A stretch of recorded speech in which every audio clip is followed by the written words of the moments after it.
தேர்தல் வேறு நெருங்கிருச்சு. நம்ம எல்லாரும் கிட்டத்தட்ட வந்து பார்த்தோம் அப்படின்னு சொன்னால் ஓட்டு வந்து போட போகிறோம். அதனால் தேர்தல் சம்மந்தமான விஷயங்களை நான் வந்து ஷேர் வந்து பண்ணுறேன். சென்னை மாகாணத்துடைய முதலமைச்சர் யார் அப்படின்னு சொல்லி பார்த்தோன்னா சுப்பராயலு அவர்கள் தான்.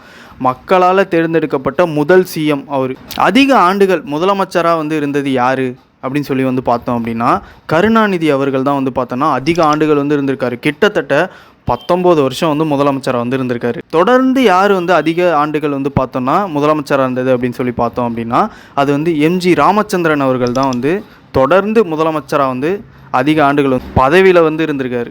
இன்னொரு விஷயம், முதல் பெண் முதலமைச்சர் யார் அப்படிங்கிறது நம்ம வந்து ஃபஸ்ட்டு வந்து தெரிஞ்சுக்கணும். எம்ஜி ராமச்சந்திரன் அவர்கள் வந்து இறந்ததுக்கு அப்புறமா வந்து பார்த்தோன்னா ஜானகி ராமச்சந்திரன் அவர்கள் தான் வந்து பார்த்தோம் அப்படின்னு சொன்னால் முதல் பெண் முதலமைச்சராக வந்து பதவி வந்து ஏற்றிருக்காங்க. ரொம்பவே கம்மியான காலம் கூட நம்ம சொல்லக்கூடாது, ரொம்பவே கம்மியான நாட்கள் தான் வந்து பார்த்தோன்னா இவங்க வந்து முதலமைச்சராக இருந்திருக்காங்க.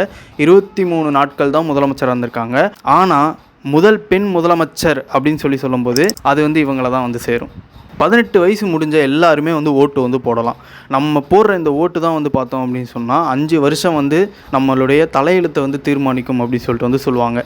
அதனால் நீங்கள் எல்லோரும் போடுற ஓட்டை வந்து யாருக்கு போடுறோம், எதுக்காக போடுறோம் அப்படின்னு சொல்லிட்டு சிந்திச்சு நல்லா ஓட்டு வந்து போடுங்க. கண்டிப்பாக எல்லாருமே வந்து ஓட்டு வந்து போடுங்க.